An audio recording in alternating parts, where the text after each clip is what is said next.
நிறைய பேருக்கு தெரிஞ்சிருக்கும். நான் என் கேம் அனௌன்ஸ் பண்ணிட்டு கொஞ்ச நாள் பிரேக் எடுத்தேன் அப்படின்னு சொல்லிட்டு.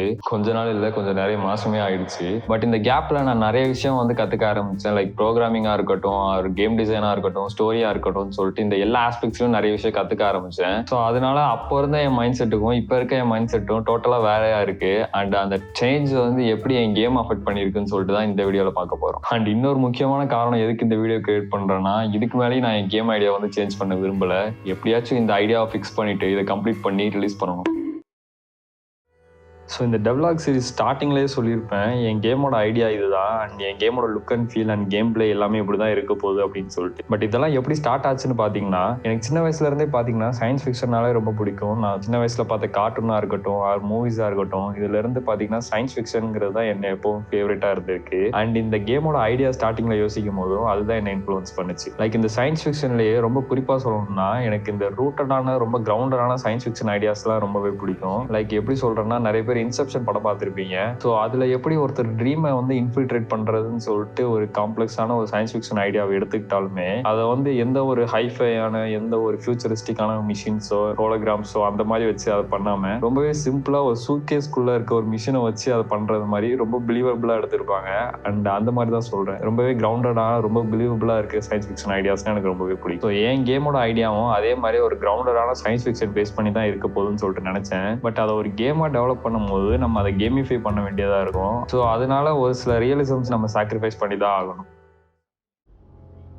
இனிஷியலாக என் ஐடியா வந்து எப்படி இருந்துச்சுன்னா, என் கேம் வந்து ஒரு சிட்டிக்குள்ளே நடக்குது. அந்த சிட்டியில் பார்த்தீங்கன்னா ரொம்பவே மோசமான கண்டிஷனில் இருக்குது. எந்த அளவுக்கு மோசம்னா, அந்த சிட்டியில் இருக்க எல்லாரும் அவங்களுக்குன்னு ஒரு செல்ஃப் டிஃபென்ஸ்க்காக ஒரு பர்சனல் வெப்பன் கேரி பண்ணுவாங்க. ஏன்னா லிட்டரலி அவங்களுக்கு எப்போ வேணால் என்ன வேணாலும் நடக்கலாம். அண்ட் முக்கியமாக இந்த சிட்டியில் ஒரு கேங் ஒன்று இருக்குது. அந்த கேங் கவர்மெண்ட்டே டேக் ஓவர் பண்ணுற அளவுக்கு ரொம்பவே வளர்ந்துடுறாங்க. லிட்டரலி அவங்க ஒரு டோட்டலிட்டேரியன் கவர்மெண்ட் வந்து ஃபார்ம் பண்ணுறாங்க. ஸோ இப்படி இருக்க சுச்சுவேஷனில் சிட்டியில் அவங்களுக்கு அகேன்ஸ்டாக என்ன நடந்தாலும் அது அவங்களுக்கு தெரிஞ்சிடும். ஸோ இந்த ஸ்டோரி பார்த்தீங்கன்னா ப்ரொட்டாகனிஸ்ட் இருந்து ஸ்டார்ட் ஆகுது.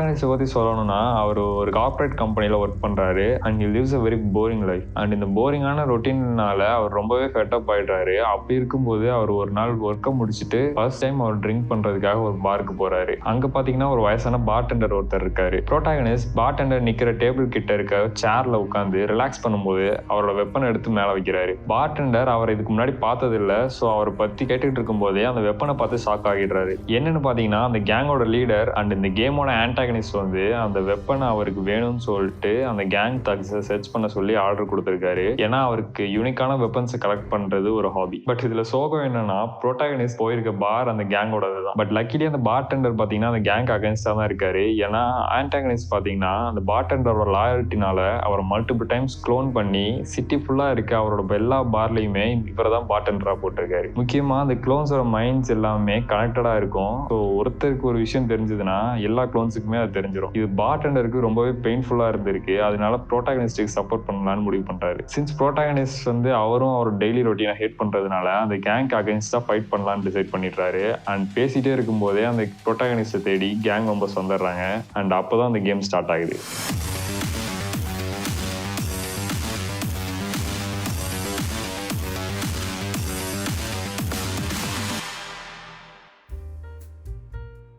இதுல எனக்கு என்ன பிரச்சனைனா, ஸ்டோரியில ஒரு டெப்தே இல்லாத மாதிரி ஒரு ஃபீல் இருந்துச்சு அப்போ. அண்ட் இதை கண்டினியூ பண்ண இது ரொம்பவே அவுட் ஆஃப் ஸ்கோப் போக ஆரம்பிச்சிருச்சு. ஒரு பாயிண்ட்டுக்கு மேல இதை எப்படி ஒரு டாப் டவுன் வியூல கன்வே பண்ண போறேன்னு யோசிச்சுட்டு இருந்தேன். அந்த அளவுக்கு இது கைமீறி போயிடுச்சு. அந்த டைம்ல தான் ஒரு சயின்ஸ் ஃபிக்ஷன் நாவல் படிச்சேன், 1984 அப்படின்னு சொல்லிட்டு.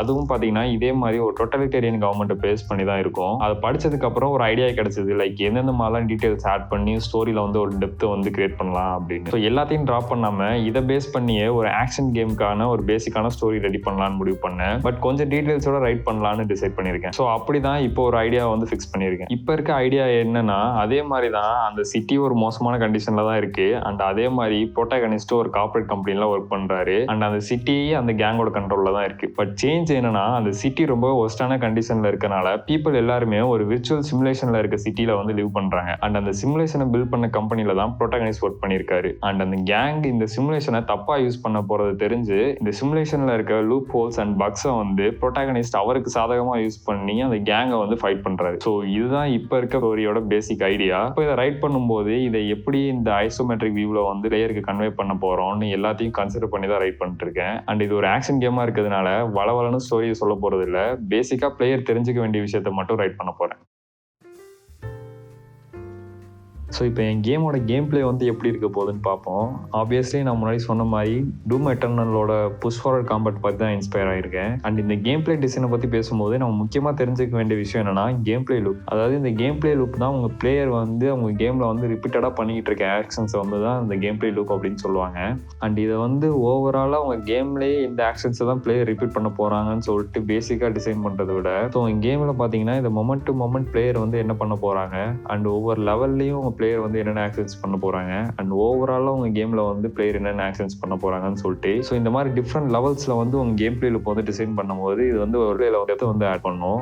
என் கேமை பொறுத்த வரைக்கும் மொமெண்ட் டு மொமெண்ட் பிளேயர் என்ன பண்ணுவாங்கன்னா பிளேயரை வந்து எங்க பொசிஷன் பண்ணணும் அண்ட் எப்போ வந்து அஃபென்சிவா பிளே பண்ணணும் அண்ட் எப்போ வந்து டிஃபென்சிவா பிளே பண்ணணும்னு சொல்லிட்டு திங்க் பண்ணுவாங்க. அண்ட் ஓவராலா ஒரு லெவல்ல வந்து கேம் பிளே லூப் வந்து எப்படி இருக்குன்னா, ஸோ ஒவ்வொரு லெவலோட ஸ்டார்டிங்லயுமே பிளேயருக்கு வந்து ஒரு அச்சீவ் பண்றதுக்கான ஒரு கோல் வந்து இருக்கும். அந்த கோலை வந்து அவங்க அச்சீவ் பண்றதுக்காண்டி அவங்க வந்து இந்த ஆல்ரெடி சொன்ன மாதிரி அந்த காம்பேட் பண்ணுவாங்க, அந்த moment to moment game play வந்து பெர்ஃபார்ம் பண்ணுவாங்க. அண்ட் அதை கம்ப்ளீட் பண்ணி அந்த கோலை அச்சீவ் பண்ணதுக்கு அப்புறம் அவங்களுக்கு வந்து ரிவார்ட்ஸ் கிடைக்கும். அண்ட் இந்த ரிவார்ட்ஸ்லாம் என்னவா இருக்க போகுதுன்னா, ஒவ்வொரு லெவல் எண்ட்லயுமே பிளேயருக்கு வந்து ரேண்டமா ஒரு 3 எபிலிட்டிஸ் வந்து சூஸ் பண்ற செலெக்ஷன் மெனு வரும். அண்ட் அதுல இருந்து பாத்தீங்கன்னா பிளேயர் அவங்களுக்கு பிளே ஸ்டைலுக்கு ஏற்ற மாதிரி ஒரு எபிலிட்டிஸ் வந்து சூஸ் பண்ணி அவங்க பிளேயர் அண்ட் அவங்க கேரக்டரை வந்து பில்ட் பண்ணலாம். ஸோ இந்த எபிலிட்டிஸ் வந்து எப்படி வருதுன்னா, நான் ஆல்ரெடி ஸ்டோரியில சொல்லியிருப்பேன், பிளேயர் வந்து ஒரு ப்ரோக்ராமரா இருப்பாரு இந்த சிமுலேஷன்ல அப்படின்னு சொல்லிட்டு. ஸோ அவருக்கு இதுல இருக்க லூப் ஹோல்ஸ் அண்ட் பக்ஸ் எல்லாம் தெரியும். ஸோ அதை அவருக்கு சாதகமா யூஸ் பண்ணி அவருக்கு இந்த எபிலிட்டிஸ் எல்லாம் வர மாதிரி அவர் கிராக் பண்றாரு. ஸோ அப்படிதான் இந்த எபிலிட்டிஸ் எல்லாம் அவருக்கு கிடைக்குது. அண்ட் இந்த மாதிரி கேம் பிளேவையும் அண்ட்